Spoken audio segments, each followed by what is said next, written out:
오늘 말씀에는 부활이라는 주제가 등장을 하게 됩니다. 생명. 정말로 신기하면서도 이해하기 힘든 것입니다. 저는 과학 채널, 유튜브 채널을 하나 서브스크라이브를 해서 보기 시작했는데 거기에서 생명이라는 것에 대해서 다루었습니다. 한참은 막 미토콘드리아 셀 뭐 어쩌고 얘기를 하더니 결국 결론적으로 과학과 철학적으로는 삶과 죽음을 명확하게 구분하여 정의 내릴 수가 없다라고 하고 채널이 끝이 났습니다. 모든 생물은 세포로 이루어져 있는데 막상 세포의 뚜껑을 따보면 그 안에는 살아있는 것이 하나도 없고 죄다 단백질과 유기물 덩어리들이 시스템적으로 움직이고 있을 뿐이라고 합니다. 그 안에는 살아있는 물질이 하나도 없다고 합니다. 그런데 그 수억의 단백질 구조물들이 모여서 매일 활동하고 살아있는 우리라는 생명체를 이루고 있습니다. 그렇다면 그 죽어있는 물질들로 구성된 우리가 살아있는 것인지 죽어있는 것인지 과학적으로는 판별하기가 어렵다고 합니다. 심지어 채널은 이렇게까지 말합니다. 활동하고 사고한다는 측면에서 AI가 생명체의 범주 안으로 들어오기까지는 얼마 오랜 시간이 남지 않았다는 예지까지 합니다. 한참은 그런 얘기들을 하더니 결론은 우리도 생명이 무엇인지 잘 모릅니다. 그저 생각해볼 수 있는 여러 가지 소재를 소개할 뿐입니다. 라고 겸손하게 결말을 내리고 끝이 났습니다. 저는 이 영상을 보고 나서 이 사람들만 그렇게 생각하는 것인지 아니면 이게 보편적인 과학의 의견인지 그게 너무 궁금했습니다. 그래서 다른 물리학자가 말하는 생명, 생물학자, 화학자, 무슨 다른 학자들이 말하는 생명이 어떤 것인지를 열심히 검색을 해가지고 들어보고 팟캐스트도 들어보고 글도 읽어봤습니다. 그런데 놀랍게도 결론이 다 비슷합니다. 우리가 눈에 보이는 현상인 이 생명에 대해서 아무도 없다라고 부정은 하지 못하지만 인류가 많이 알게 되고 지식이 높아지면 높아질수록 가장 근본적인 현상인 이 생명에 대해서는 철저하게 무능하고 무지하다는 것을 인정할 수밖에 없습니다. 특히 저는 목사로서 장례 예배를 종종 드리게 됩니다. 고인이 우리 교회에서 예배를 드리게 되면은 딱 이 자리에 모셔집니다. 이 자리에 모셔져 있던 모시게 되는 그 고인은 정말 제가 며칠 전에 봤던 분도 계시고 돌아가시기 직전에 제가 신방을 가서 손 잡아드리고 따뜻하게 손의 온기를 느끼며 말씀하고 반응하시고 기도드렸던 그런 분들도 있습니다. 그런데 지금 이 자리에 관에 누워서 오게 되시는 분들은 전부 무생물이 되어서 누워 계십니다. 저는 그걸 보면서 쉽게 죽음이라는 것이 믿어지지 않을 때가 있었습니다. 돌아가신 분은 분명히 크게 몸에 어딘가가 크게 손상되셔서 돌아가신 거겠죠. 근데 마치 우리는 컴퓨터나 자동차가 어느 부분이 크게 고장나면은 고장난 부품을 빼서 새로운 부품으로 갈아 끼우면 잘 작동을 합니다. 그런데 우리 몸을 어느 한 장기가 고장나서 돌아가시게 된 분의 장기를 빼서 새로운 장기로 갈아 끼우고 심장 다시 이제 뛰게 만들고 또 호흡을 짜서 넣어드리면은 헉 하고 이렇게 살아나셔야 되지 않나 하는 생각이 들 때도 있습니다. 왜냐면은 제가 너무나도 직전까지 봤던 분, 나와 얘기 나누시던 분, 나와 함께 시간을 공유하시던 분이 그렇게 무생물이 되어서 누워 계시다는 사실이 정말 현실적이지 않게 느껴질 때가 있거든요. 불과 몇 초 전까지만 해도 가늘게나마 살아있던 그 사람이 한 번 죽어서 의사가 의학적인 죽음을 몇 월 며칠 몇 시라고 선고를 하시면 무슨 수를 써도 이 육신이 살아나는 일은 절대로 없습니다. 한 번 떠난 생명은 돌아오지 않는 것이 이 세상의 법칙입니다. 저는 그래서 이 신앙적인 측면을 제외하고서라도 이성적인 면에서도 제가 종의 기원으로서 진화론을 받아들이지 못하는 이유가 있다면 생명의 기원 때문입니다. 우리는 과학적으로 생명이 무엇인지 알지도 못하고 밝혀내지도 못합니다. 성경은 모든 생명체가 전부 하나님의 영원하신 생명력을 받아서 창조되었고 살아간다고 설명합니다. 특히 우리 인간은 하나님께서 영, 숨, 호흡, 생명력을 코로 불어넣어 주셔서 살게 되었다는 다소 신화적인 설명을 합니다. 미톨로지 같죠. 하지만 이 설명이 어떤 과학자들이 다른 설명보다 더 합리적으로 이성적으로 맞다라고 생각할 수밖에 없는 이유가 있습니다. 왜냐하면 생명이라는 것은 반드시 누군가에게 받아서만 시작할 수 있습니다. 우리 모든 사람들은 부모님에게서 생명을 받았죠. 플란트나 애니멀이나 박테리아도 상관이 없습니다. 이 전 세대에 하나님께서 만들어 놓으신 이 생물학적인 리프로덕션이라고 하는 그 번식 말고는 생명이 만들어지는 경우는 없습니다. 아무리 자연적으로 무슨 번개가 치고 바람이 불어서 아미노산과 단백질과 효소가 형성이 되어도 그 유기물 덩어리에 생명이 들어가는 일은 없습니다. 그저 유기물 덩어리에 불과합니다. 죽은 사람은 무슨 짓을 해도 절대로 살아나지가 않습니다. 오직 생명에 대해서는 하나님만이 모든 권위를 가지십니다. 오늘 읽은 이 말씀에는 생명에 관한 기적을 보여주십니다. 요한복음에는 7이라는 숫자가 정말 중요한 숫자예요. 예수님은 7번 나는 무엇이다 라는 말씀을 하셨고 기적도 7개가 등장을 합니다. 이 7이라는 숫자를 사용해서 요한 사도는 예수님이 어떤 역할을 하시는 분이시고 어떤 성격을 가지신 분이시고 어떤 능력을 가지신 분이시라는 사실을 우리에게 보여줍니다. 그리고 오늘이 이 기적은 이 7번째에 해당하는 이야기입니다. 그만큼 클라이막스를 장식하는 표적이 담겨 있고 우리는 이곳으로부터 정말 놀라운 하나님의 비밀이 담겨 있을 것이라고 기대할 수 있습니다. 그리고 그에 걸맞게 예수님은 그 기적 중에 최고봉인 죽은 사람을 살리는 기적을 담아냈습니다. 물론 다른 기적들도 너무 신기하죠. 태어날 때부터 앓던 병이 나았고 포도주가 없을 때 물이 포도주를 변해서 마시게 되었습니다. 수천 명의 사람들이 먹을 것이 없을 때 음식을 주시는 기적도 베풀어 주셨습니다. 너무나도 신기한 기적들이지만 죽은 사람이 살아나는 것만 할까요? 아마 요한복음에 나온 이 죽은 사람이 살아나는 기적은 우리가 볼 수 있는 기적의 최고봉이라고 할 수 있는 그런 기적을 보여주셨습니다. 그런데 죽은 나사로가 다시 살아나는 이 기적은 예수님의 능력치 최고가 어느 정도인가를 보여주는 한 가지 사건이 아닙니다. 다른 기적들도 이 요한복음에서는 정말 긴 지명과 논란을 가지고 등장했지만 오늘 이 나사로의 죽음과 부활의 사건은 유난히 더 긴 지명과 더 자세한 디테일들이 담겨 있습니다. 그가 죽을 병에 걸렸을 때 예수님을 불렀고 그런데 예수님이 늑장을 부리십니다. 천천히 걸어가서 맞이한 나사로의 두 여동생 마리아와 마르다와 나누는 말씀까지 아주 자세하게 서술이 되어 있습니다. 마치 무슨 영화나 연극의 각본을 보는 것과도 같은 그 디테일이 오늘 말씀 가운데 살아 있습니다.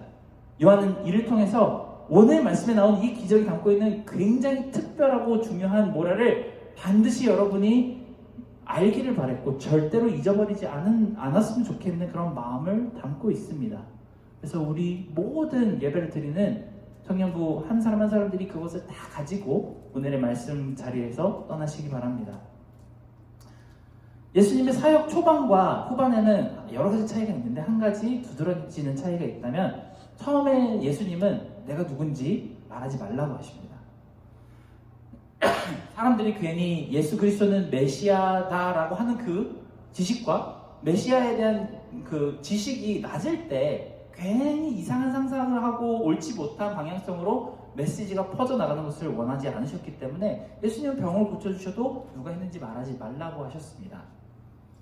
그런데 어느 순간 이때 시간이 다 되었다라고 생각하셨을 때 그때부터 예수님이 적극적으로 나는 하나님의 아들이고 하나님이 보내신 메시아라는 사실을 알게 하시기 시작하셨습니다. 그리고 정말 중요한 메시지 하나를 선포하십니다. 나는 죽었다 다시 살아나야 한다. 나는 죽었다 다시 살아나야 한다. 이 메시지를 전달하셨죠. 처음에는 우리가 이해하기가 어렵습니다. 그 위대하신 하나님의 아들이 오셨는데 왜 자기가 왔다고 말을 못하게 하셨을까요? 근데 나중에 우리가 성경 말씀을 읽어보면 읽어볼수록 그 이유를 알게 됩니다.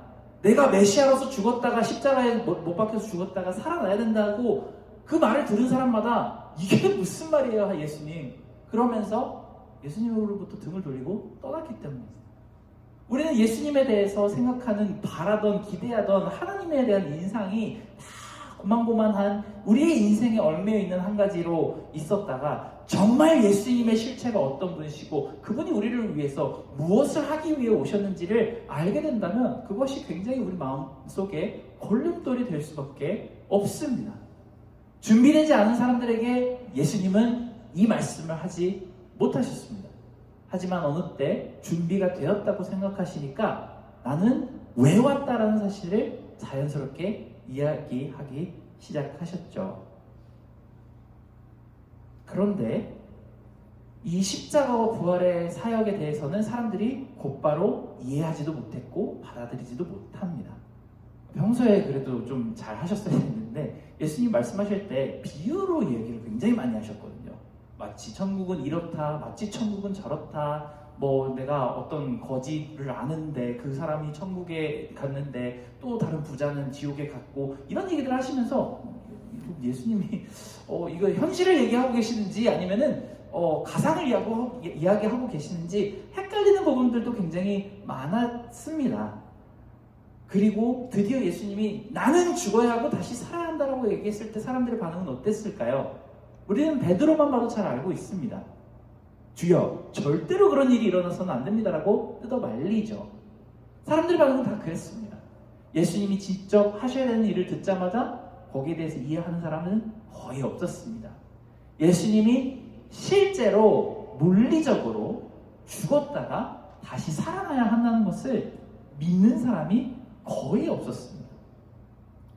그런데 예수님이 말씀하시는 죽으심과 부활하심은 상징도 아니고 비유도 아니고 엄청나게 우리가 머리를 굴려가면서 이게 무슨 뜻인지를 파헤쳐야 되는 그런 이야기가 아니라는 사실을 예수님은 알려주실 필요가 있었습니다. 부활은 리얼이고 예수님께서 다시 무덤에서 일어나시는 것을 보게 될 것은 꿈도 아니고 환상도 아니고 현실이라는 사실을 알려주셔야 됐던 그럴 필요가 있으셨던 것이죠. 그 와중에 친구 나사로가 죽게 되었다라는 이야기가 들려왔습니다. 여기서 한 가지 오해가 있다면요, 예수님은 일부러 나사로가 죽을 때까지 기다렸다가 천천히 가신 게 아니라는 사실을 이해하시기 바랍니다. 말씀을 읽다 보면 부활의 기적을 보여주시기 위해서 일부러 죽도록 내버려 두셨다가 늦게 가셨다는 인상을 받을 수 있겠지만 사실 예수님께서 나사로가 죽었다라는 말씀을 들었을 때 이미 나사로는 죽어 있었습니다. 나사로가 아프다는 이야기를 들었을 때 이미 나사로는 죽어 있었습니다. 예수님은 이 소식을 들은 지 이틀 만에 도착을 하셨는데 나사로가 죽은 지 4일이 되었다고 하는 오늘 말씀을 보면 이미 나사로가 죽을 병이 걸렸습니다라는 이야기를 들으셨을 때는 죽은 지 이틀이 지난 때였습니다. 예수님께서는 그 소식을 전한 사람보다 먼저 나사로가 죽었다는 사실을 알고 계셨죠. 그때가 바로 내가 죽었다가 다시 살아나야 한다는 것이 진심이시고 현실에서 일어나야 할 일이라는 사실을 일깨워 주실 때임을 알고 그때서 움직이십니다. 그 이후에 만난 예수님을 만난 사람들의 반응은 정말 예수님을 믿지만 믿지 않는 애매한 모습을 보여주죠. 마리아와 마르다 두 자매가 짝이라도 한 듯이 똑같은 질문을 다른 순간에 합니다. 만약에 예수님이 여기 계셨다면 오빠가 죽지 않았을 것입니다라고 똑같이 얘기를 합니다. 예수님이 모든 질병을 다 고칠 수 있는 신적인 능력을 가지셨다는 것은 굳게 믿으면서 한 말이겠죠. 그런데 반대로 이 죽음이라고 하는 상황에 대해서는 예수님 또한 전혀 어떤 능력도 없을 것을 전제하며 하는 말입니다. 이에 대해 예수님은 평소와는 다르게 아주 직설적으로 힘을 주어서 말씀하십니다. 그것이 이 말씀입니다. 나는 부활이요 생명이니 나를 믿는 사람은 죽어도 살겠고 살아서 나를 믿는 사람은 영원히 죽지 않을 것이다. 내가 이것을 믿느냐? 그때 마르다는 예수님께 믿음을 고백했지만 마이크가 안 나. 예, 감사합니다. 정말 나사로가 무덤에서 걸어 나올 거라고 마르다가 기대하면서 아멘이라고 했는지는 아무도 모르죠. 그리고 우리는 여기서 우리도 함께 경험할 수 있는 믿음의 한계점을 두 가지 발견할 수 있습니다. 첫 번째는 우리도 마리아와 마르다와 같이 예수님을 믿으면서도 믿지 않는다는 것입니다. 우리는 항상 기도하고 찬양하면서 방금도 우리 찬양했습니다. 믿는 자에게 능치 못함 없네. 믿음으로 금을 던져 오늘 그가 놀라운 일을 이루시는 것을 보라 찬양을 합니다. 우리는 그렇게 기도를 하고 고백을 합니다. 그런데 우리 실제 삶 속에서 역사하시는 하나님, 현실 속에서 능력을 발휘하시는 하나님에 대해서는 사실 크게 기대를 하지 않습니다. 저희 집 근처에는 파킹 스페이스가 없어요. 제가 이제 파킹 스페이스 받은 게 없어서 매일 스트리트 파킹을 할 때가 있는지 찾으러 돌아다녀야 합니다. 문제는 제가 이제 퇴근을 해서 아이들을 픽업을 해서 집에 돌아갈 때쯤 되면은 수백 명이 퇴근을 해가지고 같이 이 파킹 스페이스를 찾으러 돌아다닌다는 문제점이 있습니다. 아주 경쟁이 굉장히 심해요. 지난 한 주 동안에 비가 좀 자주 왔잖아요. 비가 주룩주룩 내리는데 안 그래도 차들이 굉장히 천천히 갑니다. 그런데 집 주변을 4바퀴, 5바퀴를 돌았는데도 찾을 곳이 너무나도 없습니다. 몸도 마음도 지치고 힘이 드는데 뒤에서 둘째 3살짜리 아이가 이렇게 얘기합니다. 아빠, 우리도 기도하면 예수님이 찾을 때 주시잖아. 이렇게 얘기를 합니다. 안 그래도 제가 그 전주에 초등부에서 설교할 때 무언가 원하고 바라는 것이 있으면은 바로 예수님께 기도해라. 그러면은 He will listen. 예수님께서 반드시 들어주시고 이뤄주실 거다라고 제가 설교를 했고 그 자리에 제 첫째가 앉아 있었습니다. 아멘 하고 아주 깊이 받아들이더라고요. 그래서 첫째도 아빠 you preached about it 이러면 뒤에서 막 저보고 기도를 하라고 난리가 납니다.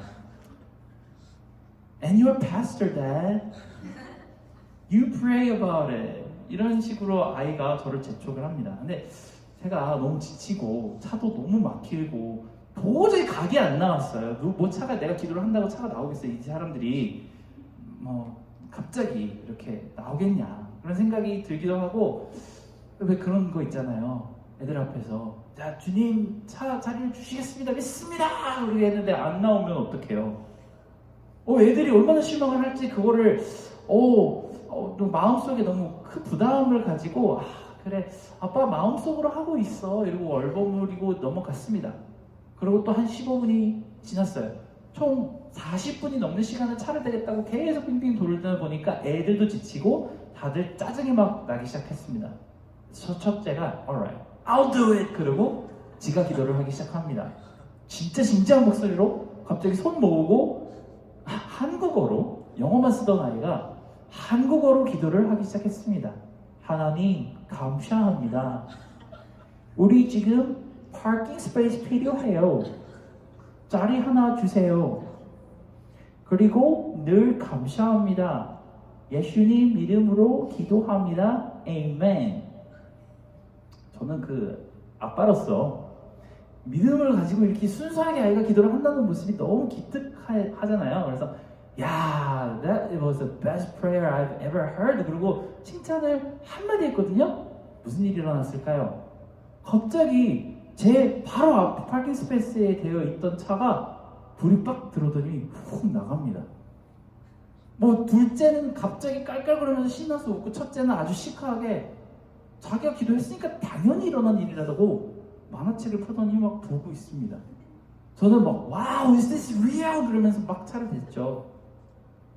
근데 이 작은 일을 겪으면서 저는 굉장히 큰 속으로 부끄러움을 느꼈습니다. 우리 아이들에게 하나님께 기도했는데 들어주시지 않으면 실망할까봐 기도하기를 머뭇거리고 있는 제 마음속에는 이렇게 보잘것없는 기도에 대한 하나님의 응답이 없을 거라고, 없을 수도 있다는 생각을 가지고 있었다는 게 굉장히 부끄러웠습니다. 일주일을 지나면서 온갖 영적인 설교도 하고 성경 모임에서 성도님들에게 말씀을 가르치면서 여러분 믿음을 단단히 가지셔야 됩니다 라고 목소리를 높였는데 심지어 제가 설교한 대상자 제 첫째 아들이 눈앞에 바로 있을 때도 제가 그 믿음을 일상생활에 적용하지 못하는 제 믿음의 연약함이 너무 부끄러웠다는 생각이 들었습니다. 오히려 제가 철이 너무 들어서 그런 걸까요?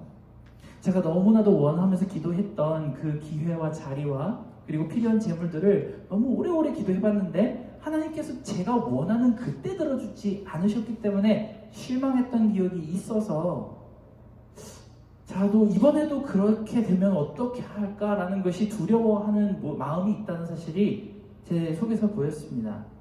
사실 생각해보면 말이에요. 가장 좋은 타이밍에 하나님이 다 이루어주셨어요. 이미 내가 기도하던 것들, 내가 필요한 것들 하나님이 내가 원하는 때는 아니지만 정말 되돌아보면은 there wasn't any better time. 가장 베스트 타임에 우리에게 모든 필요를 들어주셨는데도 불구하고 나는 거절감이 있을까봐 두려워서 믿지 못하고 기도를 하지 못했습니다. 마치 마리아와 마르다와 똑같은 마음을 가지고 있었습니다. 그때 예수님이 계셨더라면, 우리가 기도하는 그 순간에 계셨더라면 이런 일이 일어나지 않았을 텐데라고 탄식하며 이제 더 이상 주님이 하실 수 있는 일이 없다라고 생각했던 그 마음이 제 마음 안에도 두려움처럼 쌓여 있었습니다. 저한테는 그 순간이 절망이었습니다. 하나님이 그 타이밍에 그 기도를 들어주지 않으셨기 때문에 저는 거절감을 느꼈습니다. 그리고 그때 저는 무너졌고 이 이상으로는 하나님이 하실 수 있는 일이 없다고 생각한 적이 많았죠. 근데 예수님이 이미 오빠가 죽어서 4일이나 무덤에 들어가 있는 그 순간에도 네가 나를 믿느냐라고 물어보십니다. 내 생각에는 절대 이걸 되돌이킬 수 있는 타이밍이 아닌데 하나님께서 우리에게 네가 나를 믿느냐라고 물어보실 때 저는 당당하게 예 믿습니다라고 고백할 담력이 없었던 것 같습니다. 그런데 지난 한 주 동안은 우리 아이들이 정말 이 일을 겪고 나서 뭔가 필요할 때마다 진짜 시도 때도 없이 무릎을 꿇고 기도를 합니다. 근데 정말 무슨 마술을 부린 것처럼 계속 응답을 받아요. 심지어는 제가 그 설교를 한 것을 너무나도 잘 적용하고 있는 모습이라서 제 마음이 더 찔렸습니다. 하루는 학교 가져가야 되는 정말 중요한 책이 없어졌어요. 아내랑 셋이서 이렇게 열심히 집을 다 뒤지고 찾았는데 도저히 찾을 수가 없었습니다. 거의 한 50분 넘게 찾았는데 책이 안 보이더라고요. 갑자기 아들이 앉아서 진지하게 기도를 합니다. 제가 저럴 때가 아닌데 저희 부부는 지금 책을 찾아야지 제가 뭘 하나. 그런데 목사 아빠인데 네가 지금 책을 안 찾고 어떻게 기도를 할 수 있냐라고 말을 못 하잖아요. 기도를 하게 놔뒀습니다. 하나님, 책이 없어졌어요. 책을 찾게 해주실 거라고 믿습니다. 근데 정말 어처구니가 없는 쉬운 자리에서 2분도 안 돼서 책을 찾았습니다. 파킹 자리도 2번인가 기도하니까 또 명당 자리가 나오시고요. 비가 너무 많이 내려서 차에서 집까지 걷기가 너무 힘들겠다고 제가 투덜댔더니 갑자기 또 뒤에서 기도를 합니다. 그랬더니 또 비가 슬슬 또 안 와요. 나는 엘리야를 나왔구나? 이런 합리적인 의심이 하게 되면서 제가 묵상하게 된 것은 정말 왜 예수님이 어린아이와 같은 사람들이 천국의 주인이라고 하셨는지 알겠더라는 겁니다. 어린이의 순수한 믿음을 가지고 있으니까 안 들어주시면 어떡하나 재고 따지고 없습니다. 그냥 하나님 앞에서 내가 기도를 한 것과 그 즉시 응답하심을 1도 의심하지 않고 기도를 하고 응답을 받습니다. 아마 그래서 하나님이 더 즉시 응답해 주셨는지도 모르겠다는 생각이 듭니다. 우리가 진심으로 하나님께 기도할 때 우리의 기도를 들어주시는데 그것이 우리의 마음속에서만 일어나는 일이 아니고 우리의 삶 가운데서 가장 현실적으로 가장 우리가 눈에 보이고 그런 방식으로 응답해 주실 수 있는 하나님이라고 우리는 믿고 있나요?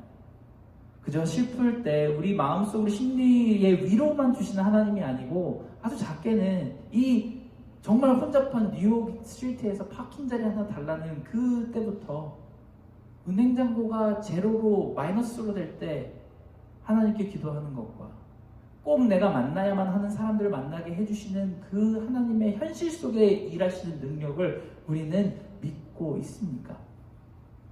너무 우리는 구복적인 신앙의 방향으로 갈 필요는 없어요. 이렇게 기도를 하면 하나님께서 들어주실 수밖에 없다는 mathematical formation을 세워서 그렇게 기도를 할 필요는 없습니다. 하지만 정말 우리는 하나님을 너무나도 스피리추얼한 존재로만 생각한 나머지 우리의 사소한 삶 가운데 리얼 라이프에서 영향력이 있는 하나님이 아니실 거라고 지레 마음속에 짐작해버리고 기도해야 되는 것도 우리가 얻을 수 있는 것도 못 얻고 지나가 버린다면 정말 하나님께서 보시기에 서운하실 수밖에 없을 거라고 생각합니다. 두 번째, 우리의 믿음의 한계는 우리 믿음이 그냥 현재의 삶에만 묶여있고 죽음 너머의 세계를 바라보지 않는다는 것에 있습니다. 우리 신앙이 정말 무르익어서 최고봉으로 갔을 때가 아니고 부활은 우리가 디폴트 값으로 믿어야 하는 사실 중에 하나입니다. 예수님이 죽었다가 다시 살아날 거라고 얘기하셨다면 그건 어떤 상징성이 아니고 현실 세계에서 말씀하신 그대로 일어날 일입니다.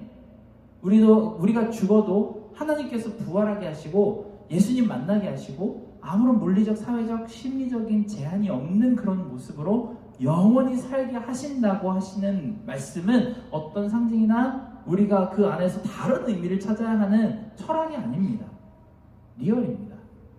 Literally real. 그때 우리가 얻게 되는 그 몸은 지금처럼 관리가 좀 잘 안 되면 살이 찌거나 뭐 피부가 뭐 뒤집어지거나 머리털이 빠지거나 죄송합니다. 일부러서 얘기한 건 아니고요. 머리털이 빠지거나 혈압과 당뇨 문제를 고민해야 되는 그런 문제가 아니고 몸이 아니고 시간이 지나면 지날수록 무너지는 그런 몸이 아니고 우주의 모든 물리학 법칙을 뛰어넘지만 여전히 물질 세계에 존재할 수 있는 몸으로 다시 살아날 것을 믿는 것이 기독교 신앙입니다.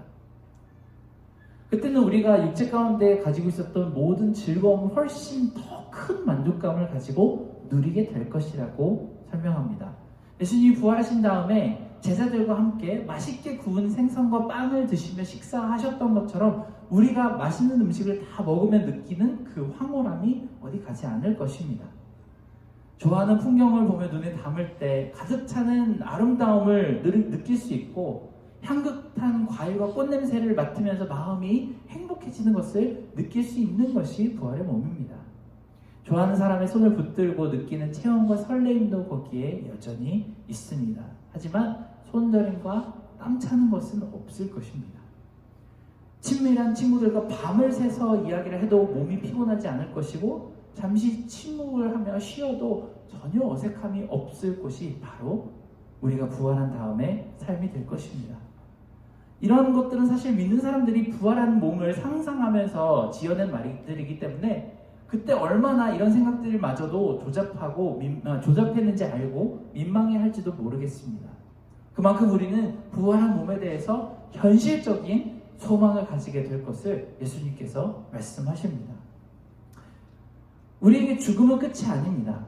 부활은 life after life가 아니고 그냥 시작입니다. 초등학교에 입학하는 아이들이 대학교를 졸업하면 삶이 끝났다고 생각하는 사람은 아무도 없을 것입니다.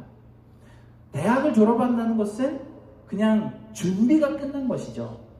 이제부터 온전한 한 사람의 몫을 다 감당할 수 있는 한 사람으로서 사회생활을 시작하는 것입니다. 이제부터 본 게임이 시작되는 것이죠. 열심히 일해서 인정도 받고 원하는 것도 사고 내 삶을 조금씩 꾸려나가기에 완성할 수 있는 것이 바로 졸업 이후의 삶입니다. 죽음과 부활이 딱 이와 같습니다. 이 인생을 통해서 1차로 수업을 받고 죽음으로 그 과정을 수료하고 완성합니다. 학교에서도 그렇죠. 우리가 성적표에 따라서 슈마쿰 라우데도 받고 개근상도 받고 여러 상을 받듯이 우리가 천국에 들어가면서 하나님께 이 삶을 토대로 상을 받습니다. 그리고 나면 이제 본 스토리가 시작이 됩니다. 아직은 우리가 하나님께서 창조가 다 끝나지 않으셨다고 죽음을 통과하고 부활의 삶이 시작되면 진짜 하나님이 만들고 싶으셨던 온전한 세계가 우리가 다 끝나게 된다고 합니다. 그러니 저와 여러분은 지금 전혀 완성된 상태가 아닙니다. 학교에서 아이들이 공부를 하는 것처럼 준비하고 있는 중이죠. 학교 다닐 때 사회생활하면서 돈 벌고 상당한 사회의 일원이 되는 것을 우리는 어렴풋이 상상하고 준비를 하죠. 그렇지만 진짜 사회에 뭐 회사를 다니거나 아니면 직장을 구해서 일을 하기 전까지는, 그리고 누군가와 가정을 꾸리기 전까지는 그저 그것은 우리 마음속에 있는 나는 자라서, 나는 졸업하고 이런 것을 할 거야 라고 하는 상상에 불과합니다. 그렇듯이 우리도 지금 천국에 대해서는 상상 속으로밖에 우리가 그려낼 수가 없습니다. 그런데 우리 가운데 그런 사람들은 아무도 없었을 것이 분명합니다. 난 중고등학교 다니면서 너무 학교가 좋기 때문에 절대로 졸업할 생각이 없다. 나는 30년도 고등학교 다닐 생각이 있다. 아니, 죽을 때까지 고등학교를 다니는 것도 좋을 것 같다. 전혀 나는 졸업해서 사회생활을 할 의향이 1도 없다. 이런 친구는 아마 없을 것입니다. 우리 삶도 마찬가지입니다. 우리가 졸업을 하고 나면 멋진 배우자도 만나고 교회에 좋은 집도 사고 멋진 차도 타고 다니면서 예쁜 가정을 만들며 행복하게 살아야지라고 생각하는 것처럼 우리도 부활을 그렇게 기대해야 합니다. 다시 말하자면 부활에 대해서 꿈꾸고 그 날에 대해서 우리가 소망을 갖게 하는 것은 우리가 믿음이 이만큼 자라야지 해야 되는 것이 아니고 시작이에요. 크리스천 페이스의 디폴트입니다. 그것이 없다면 크리스천 페이스가 있다고 얘기할 수가 없습니다. 나는 부활을 할 것이며 하나님 나라에 갈 것이며 지금 여기서는 잘 모르겠지만 하나님이 정말 오랜 시간 동안 정성을 다해서 준비하신 그 환상적인 본게임을 시작하고 싶다. 너무 기대된다. 얼른 가고 싶다. 얼마나 대단한 새로운 이야기를 준비하셨길래 이렇게까지 나를 준비하셨지라는 기대감이 있었으면 좋겠습니다. 오늘 예수님께서 요한복음에 나사로의 부활 기적을 통해서 보여주신 그 기적이 예수님은 이런 것도 할 수 있다 정도에서 끝나지 않으셨으면 좋겠습니다. 나사로의 부활은 우리에게 주어진 가장 맛있는 요리를 젓가락으로 살짝 찍어서 혀 끝에 갖다 댄 정도밖에 되지 않습니다. 모든 예수님을 믿는 사람들에게 다 일어날 사건을 잠깐 보여주신 것이고, 나사로는 이제 또 언젠가 죽겠지만 우리처럼 예수님처럼 영원히 살 것을, 그리고 그것은 비유나 허상이 아니고 리얼 라이프라는 사실을 굳게 믿게 되는 계기가 되시길 바랍니다. 만약에 우리가 그것을 진짜 믿게 된다면 우리의 모든 세계관이 다 뒤바뀔 수밖에 없습니다. 학교는 곧 졸업할 건데 그 학교 사물함에다가 막 상점 스티커나 선생님이 자주 쓰시는 참 잘했어요 도장 같은 거 막 꾸역꾸역 집어넣어놓고 100점 시험지 너 이거 너무 중요하다 그래가지고 또 집어넣어놓고 어느 순간 딱 졸업해버리면은 그 캐비넷 안에 내 사물함 안에 있던 그 모든 것들은 무슨 의미가 있나요? 아마 학교에 관리인 아저씨가 오셔가지고 투덜투덜하면서 쓰레기봉지에 다 집어넣어서 소각로에 활활 태워버리시겠죠. 그러면 우리는 무엇을 해야 할까요? 학교에서는 그렇죠. 직장에 잘 들어갈 수 있도록 내 자기소개서와 이력서에 담을 내용들을 열심히 찾아나가고 준비하는 것이 학교에 다니는 학생들이 할 수 있는 가장 좋은, 가장 현명한 일입니다. 그렇다면 우리는 무엇을 해야 할까요?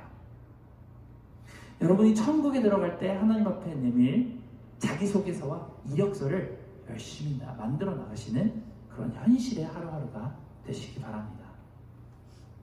하나님은 그 이력서를 굉장히 주의 깊게 보시고 사랑스러운 눈빛으로 바라보시며 여러분을 뭘 가지고 칭찬을 해주면 좋을까라고 고민하시며 읽으실 것입니다. 우리에게 죽음 다음에 부활을 만들어주신 하나님은 그 부활을 만드실 때 그걸 통해서 우리와 나누게 될 정말 깊은 사랑을 너무나도 기대하시면서 만드셨습니다. 우리가 이것을 기억하면서 함께 찬양하고 기도했으면 좋겠는데요. 우리 크로스비에서는 정말 오랜만에 불러보는 찬양인데 그 사랑 함께 찬양했으면 좋겠습니다.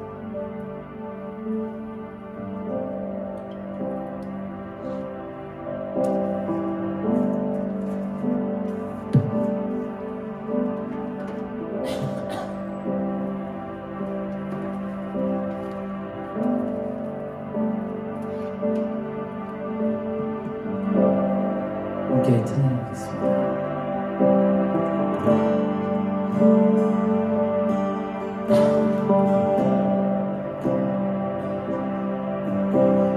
아버지 사랑 내가 노래해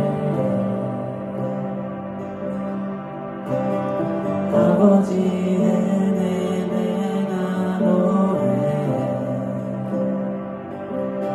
그 사랑 변함없으신 거짓없으신 성실하신 그 사랑 상한 갈 때 걷지 않으시네 꺼져가는 등불 끄지 않네 그 사랑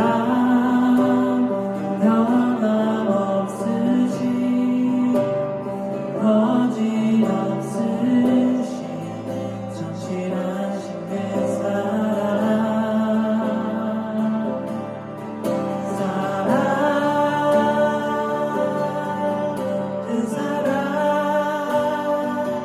날 위해 죽으신 날 위해 다시 사신 예수 그리스도 다시 오실 그 사랑 죽음도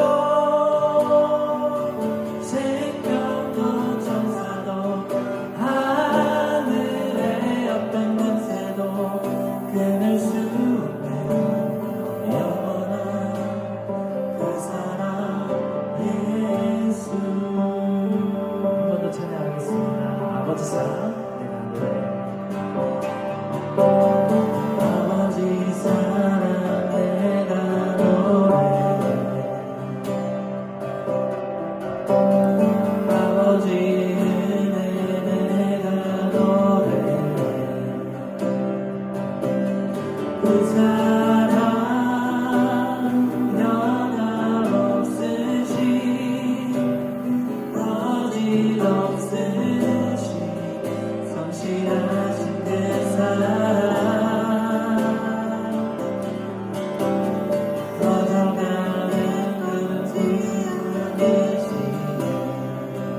꺼져가는 그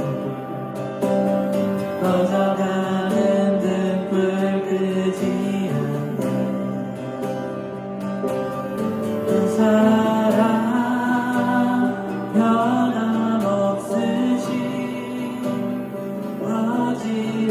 거짓없으신 성실하신 그 사랑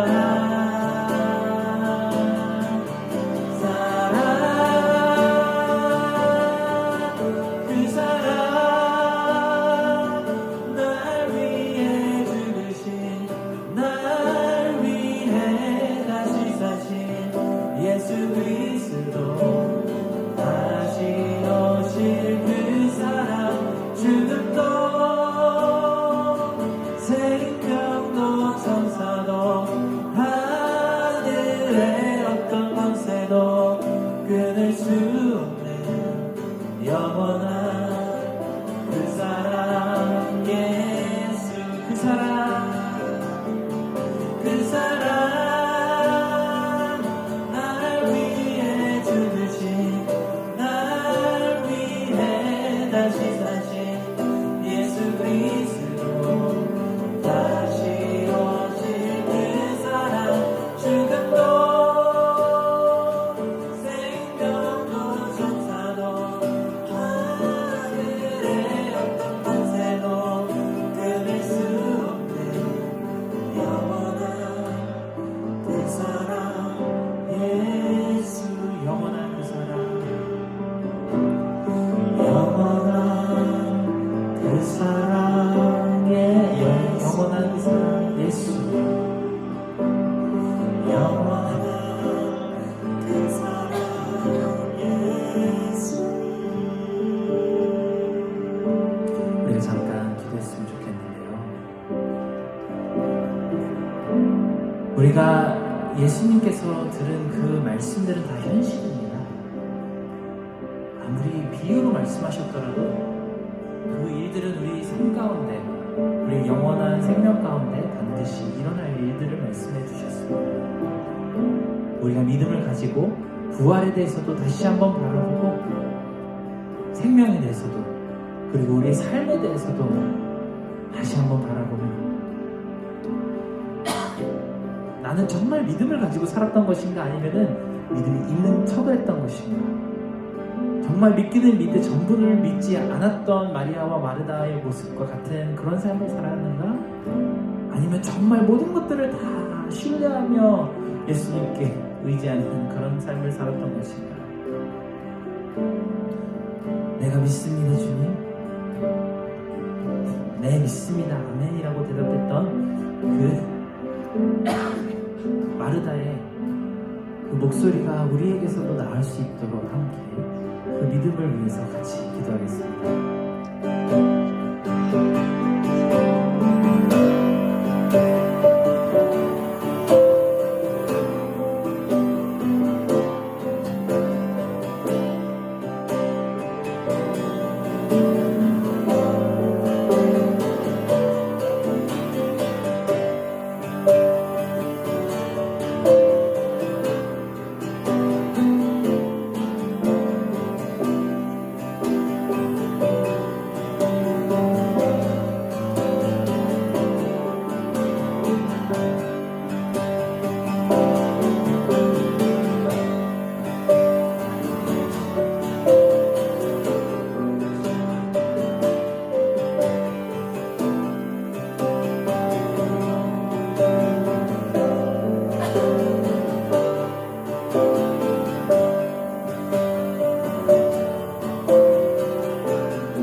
우리 함께 한 가지만 더 기도했으면 좋겠는데요. 우리 영혼이 더 자라났으면 좋겠습니다. 그저 하나님께 위로만 받고 우리가 필요한 것만 공급받으려고 하는 그런 신앙이 아니고, 나중에 우리가 이 삶이라는 학교를 졸업했을 때 정말 하나님께서 준비하시는 그 본게임을 향해 우리가 가고 싶어하는 그런 갈망이 우리 마음속에 생길 수 있는, 거기까지 우리의 영혼을, 우리의 영성을 하나님께서 키워주시기를, 그래서 부활이라는 것에 대한 믿음이 우리의 최고점이 아니고 디폴트 값이 될 수 있도록 우리의 믿음이 날마다 성장할 수 있게 우리 함께 이것을 위하여 함께 기도하겠습니다.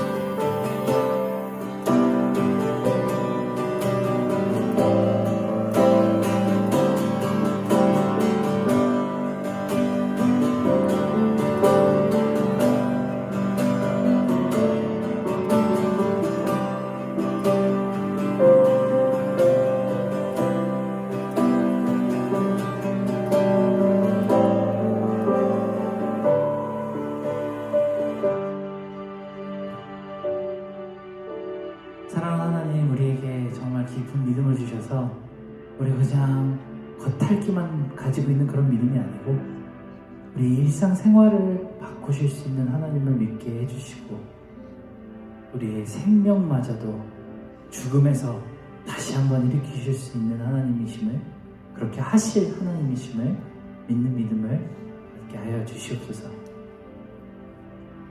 이제 올 한 주의 삶도 하나님께 온전히 맡겨드리기 원합니다. 우리가 기도로 하나님을 찾을 때 즉시 응답해 주실 하나님이심을 믿고, 이 삶을 통해서 우리의 믿음을 점점 더 성장하게 해주실 영원하신 하나님의 능력을 믿으면서 나아가는 하루하루가 될 수 있게 도와주시옵소서. 이제는 우리 주 예수 그리스도의 은혜와 하나님의 크신 사랑과 성령님의 감화 감동 교통하심이 날마다 하나님께서 우리의 모든 것과 특별히 생명까지도 주구하시는 하나님이심을 믿고 그 의지하여 살아갈 크로스비 모든 사람들의 머리 위에 이제로부터 영원토록 함께 있을지어다. 아멘.